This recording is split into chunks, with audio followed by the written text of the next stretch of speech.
नमस्ते सभी को। तो चलो अभी DGCA का अगला डॉक्यूमेंट में कंटेंट रीड करना चालू करते हैं। हमने P तक ख़त्म कर दिया था। आज हम क्वालिटी काउंसिल ऑफ इंडिया ये जो है यहाँ से पढ़ना चालू करेंगे। तो यह एक ऑटोनोमस बॉडी है जिसे गवर्नमेंट ऑफ इंडिया और इंडियन इंडस्ट्री ने मिलाकर बनाया है। ओके। इसका नाम है क्वालिटी, इसका काम है बेसिकली क्वालिटी स्टैंडर्ड्स बनाना, सर्टिफिकेशन सिस्टम्स डेवलप करना और टेस्टिंग एक्रेडिटेशन को प्रमोट करना। सिंपल भाषा में क्या है, अगर किसी ड्रोन की क्वालिटी या स्टैंडर्ड चेक करना है तो QCI जैसी ऑर्गेनाइजेशंस इंपॉर्टेंट रोल निभाती है ना। जैसे स्कूल्स और कॉलेजेस में एक्रेडिटेशन बॉडीज़ होती है, वैसे ही इंडस्ट्रीज़ में क्वालिटी सर्टिफिकेशन बॉडीज़ होती है। ठीक है। अगला है रिमोट पायलट। रिमोट पायलट यह एक बहुत इंपॉर्टेंट डेफिनेशन है। इसका मतलब है वो व्यक्ति जो ड्रोन को कंट्रोल करता है और उसकी ऑपरेशन रिस्पॉन्सिबिलिटी संभालता है, जैसे गाड़ी का ड्राइवर है ना, ड्रोन का एक्चुअल पायलट। बस फ़र्क इतना है कि एरोप्लेन पायलट एयरक्राफ्ट के अंदर बैठा होता है, जबकि रिमोट पायलट ज़मीन से ड्रोन ऑपरेट करता है। अगर आप रिमोट कंट्रोलर से ड्रोन उड़ा रहे हैं तो आप है रिमोट पायलट। ड्रोन खुद उड़ रहा है, मतलब ड्रोन खुद अगर उड़ रहा हो तो भी ऑपरेशन रिस्पॉन्सिबिलिटी रिमोट पायलट की ही मानी जाती है। ओके। उसके बाद रिमोट पायलट लाइसेंस। ओके। ये DGCA द्वारा इशू किया जाने वाला ऑफिशियल लाइसेंस है। मतलब कमर्शियल ड्रोन उड़ाने के लिए आपको प्रॉपर लाइसेंस की ज़रूरत पड़ सकती है। जैसे कार चलाने के लिए ड्राइविंग लाइसेंस चाहिए, वैसे ही सर्टन ड्रोन ऑपरेशंस के लिए आपको रिमोट पायलट लाइसेंस चाहिए। और ये आपको कहाँ से मिलेगा? RPTO, remote pilot training organization से। क्यों बिना प्रॉपर लाइसेंस, मतलब क्या होता है, क्यों ज़रूरी क्या है ये? क्योंकि commercial operations, professional flying, certain categories of drone operations illegal भी हो सकते हैं, इसीलिए आपको लाइसेंस चाहिए, है ना। उसके बाद है remote pilot station. Remote pilot station यह एक इक्विपमेंट सेटअप है जिससे ड्रोन कंट्रोल किया जाता है। इसमें क्या क्या हो सकता है? इसमें है तुम्हारा remote controller, display screen, communication system, telemetry system, flight control interface, है ना।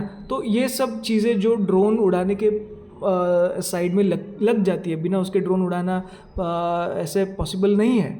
ओके। तो ये सब चीज़ों को हम बोलते हैं remote pilot station. Simple example क्या है, जब आप ड्रोन उड़ाते समय कंट्रोलर पकड़ते हैं तो वही रिमोट पायलट स्टेशन का हिस्सा है। ओके। एक सेकेंड, ये सब हटा देते हैं। चलिए, उसके बाद है हमारा रिमोटली पायलटेड एयरक्राफ्ट। ओके, कहा गया? Yes. Okay. Remotely piloted aircraft यह एक ऐसा अनमैन्ड एयरक्राफ्ट है जिसे रिमोट लोकेशन से पायलट किया जाता है। ऐसा ड्रोन जिसे कोई व्यक्ति दूर बैठकर कंट्रोल कर रहा है, जैसे कि कैमरा ड्रोन, FPV ड्रोन, सर्वे का ड्रोन, एग्रीकल्चर का ड्रोन। इनमें से अधिकांश रिमोटली पायलटेड एयरक्राफ्ट होते हैं। डिफरेंस क्या है ड्रोन और रिमोटली पायलटेड एयरक्राफ्ट में? थोड़ा सा कंफ्यूजिंग हो सकता है। ड्रोन UAS मतलब पूरा सिस्टम, ओके। और रिमोटली पायलटेड एयरक्राफ्ट सिर्फ फ्लाइंग मशीन, सिर्फ उड़ने वाली चीज़ को रिमोटली पायलटेड एयरक्राफ्ट बोलते हैं। ओके। एग्जाम्पल, पूरा सेटअप मतलब क्या होता है? उसमें ड्रोन आता है, कंट्रोलर आता है, सॉफ्टवेयर आता है, कम्युनिकेशन लिंक आता है, ये सब मिल के बनता है तुम्हारा UAS, अनमैन्ड एयरक्राफ्ट सिस्टम।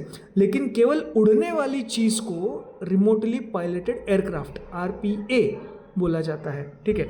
ये बहुत ही इंपॉर्टेंट डेफिनेशंस है, तो ये ज़रूरी है। ठीक है। Next, remotely piloted aircraft system हमने वापस पढ़ा है, एक और बार देख लेते हैं। ठीक है।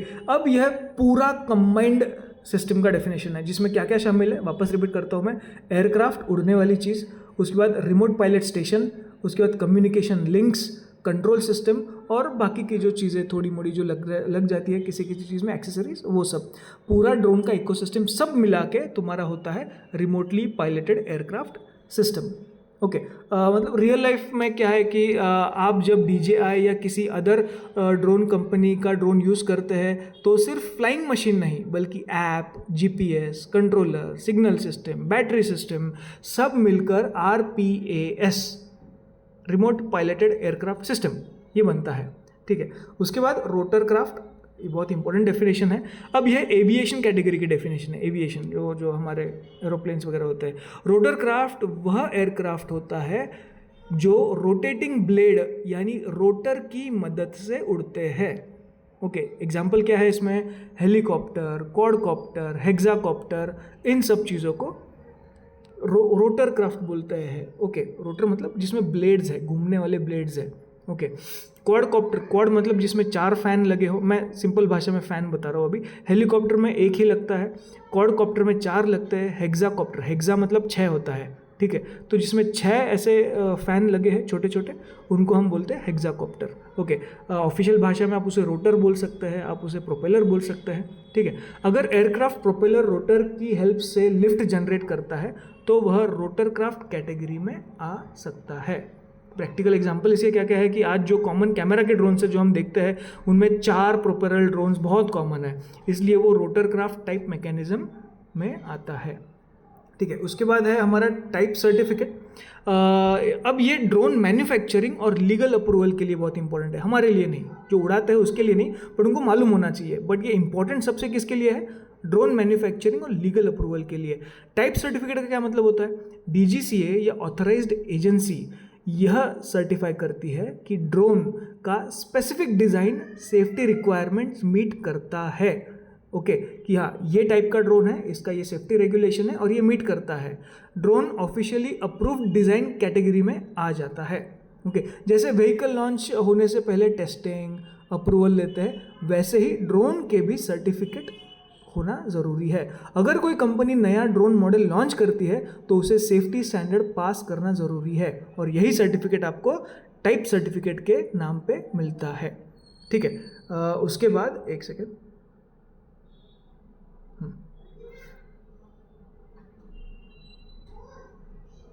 ओके, उसके बाद आता है हमारा type of unmanned aircraft system. Type of unmanned aircraft system, इसका मतलब क्या है? एक ही बेसिक डिज़ाइन वाले ड्रोन्स की कैटेगरी। ओके, सिंपल में क्या मतलब है? अगर drone model same design family का है तो उसे सेम टाइप माना जाता है। मतलब बहुत कॉमन सेंस है ये वैसे तो देखा जाए। मान लीजिए एक ड्रोन मॉडल के डिफरेंट कलर वेरिएंट्स है लेकिन डिज़ाइन सेम है ना, तो वह सेम ड्रोन टाइप माना जाता है। तो थोड़ा मोड़ा कलर चेंज कर दिया, ओके, कुछ क्या कहते हैं इसे, यहाँ का सिस्टम वहाँ लगा दिया, तो ये सेम बेसिकली टाइप में आता है। ठीक है, चलिए अगला है UIN, यूनिक आइडेंटिफिकेशन नंबर। ये है आधार कार्ड नंबर, ऐसा समझ लो। अब ये बहुत ही इंपॉर्टेंट प्रैक्टिकल टर्म है। UIN का मतलब ड्रोन का ऑफिशियल रजिस्ट्रेशन नंबर, सिंपल भाषा में ड्रोन की व्हीकल नंबर प्लेट, ऐसा समझ लो। ठीक है, जैसे कार्स का रजिस्ट्रेशन नंबर होता है वैसे ड्रोन्स का यूनिक आइडेंटिफिकेशन नंबर होता है। क्यों ज़रूरी है? ड्रोन ट्रैक करने के लिए, ओनरशिप वेरीफाई करने के लिए या लीगल आइडेंटिफिकेशन के लिए ये बहुत ही ज़रूरी होता है। उसके बाद आता है हमारा अनमैन्ड एयरक्राफ्ट सिस्टम। ये काफ़ी बार हमने देख लिया है, एक बार देख लेते हैं, बट ये मास्टर डेफिनेशन है इसीलिए। UAS मतलब ऐसा एयरक्राफ्ट जिसमें ऑन बोर्ड पायलट नहीं है, जो रिमोटली ऑपरेटेड हो सकता है या ऑटोनॉमस ऑपरेशन भी कर सकता है ना। ड्रोन खुद प्रोग्राम्ड इंस्ट्रक्शंस के अनुसार चल सकता है, ओके, उड़ सकता है। Way point missions, auto return या ऑटोमेटेड सर्वे फ्लाइट्स, ये ऑटोनोमस फीचर्स, ये सारे मतलब ऑटोनोमस फीचर्स है बेसिकली, है ना। अगला है unmanned aircraft system traffic management system. Okay, ये फ्यूचर ड्रोन इकोसिस्टम के लिए बहुत एडवांस कंसेप्ट है। ये ऐसा सिस्टम है जो ड्रोन ट्रैफिक मैनेज करेगा, कोलिजन अवॉइड करेगा, मैन्ड और अनमैन्ड एयरक्राफ्ट कोऑर्डिनेशन करेगा।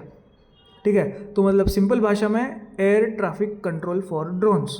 क्यों ज़रूरी है? क्योंकि फ्यूचर सिनारियो ही होने वाला है ऐसा है जिसमें डिलीवरी ड्रोन्स रहेंगे, पुलिस के अपने ड्रोन्स है, सर्वे वालों के अपने ड्रोन्स है, एयर टैक्सीज हवा में उड़ने वाली है। तो जब ये एक साथ सब उड़ेंगे तो इन ट्रैफिक को भी मैनेज करना ज़रूरी है। तो उसी केस में ये वाला टर्म बहुत ज़्यादा यूज़ होने वाला है। तो फ्यूचर के हिसाब से ये टर्म यहाँ पे इंक्लूड किया गया है। जैसे रोड पर ट्रैफिक सिग्नल्स और ट्रैफिक पुलिस होते हैं, वैसे ही फ्यूचर स्काई ट्रैफिक के लिए ड्रोन ट्रैफिक मैनेजमेंट सिस्टम बनाए गए हैं या बनाए जाएंगे और अच्छे से आगे। ओके, अब आखिर में रूल्स कहते क्या है कि अगर कोई वर्ड यहाँ डिफाइन नहीं किया गया है तो उसका मीनिंग एयरक्राफ्ट एक्ट 1934 या एयरक्राफ्ट रूल्स 1937 से लिया जाएगा। सिंपल मतलब क्या है इसका? ड्रोन रूल्स अकेले नहीं चलते, वे एग्जिस्टिंग एविएशन लॉज के साथ कनेक्टेड है। ओके, ओवरऑल मतलब क्या है ये सब कि दोस्तों अब तक हमने ड्रोन रूल्स की फाउंडेशनल डेफिनेशन समझ ली है। ओके, यहाँ पे डेफिनेशंस खत्म हो गए बेसिकली, और यही डेफिनेशंस आगे हमें लगने वाले हैं रजिस्ट्रेशन के लिए, रजिस्ट्रेशन समझने के लिए, परमिशन समझने के लिए, licensing, safety, operations, air space rule समझने में ये हमारी बेस है, ये हमारा बेस है। ड्रोन उड़ाना सिर्फ एक गैजेट चलाना नहीं है, इसके पीछे पूरा एविएशन इकोसिस्टम, सेफ्टी फ्रेमवर्क और लीगल स्ट्रक्चर काम करता है, और ड्रोन रूल्स 2021 उसी स्ट्रक्चर का फाउंडेशन है। ठीक है, तो फिर अगर आपको कोई टर्म वापस अगर रिवाइज करना है तो मेरे पिछले 3-4 वीडियोज़ में जाइए जहाँ से हमने DGCA का ये डॉक्यूमेंट पढ़ना चालू किया है। तो जी हाँ, और आगे से हम कंटिन्यू करेंगे पार्ट 2। थैंक यू और बने रहिए हमारे साथ।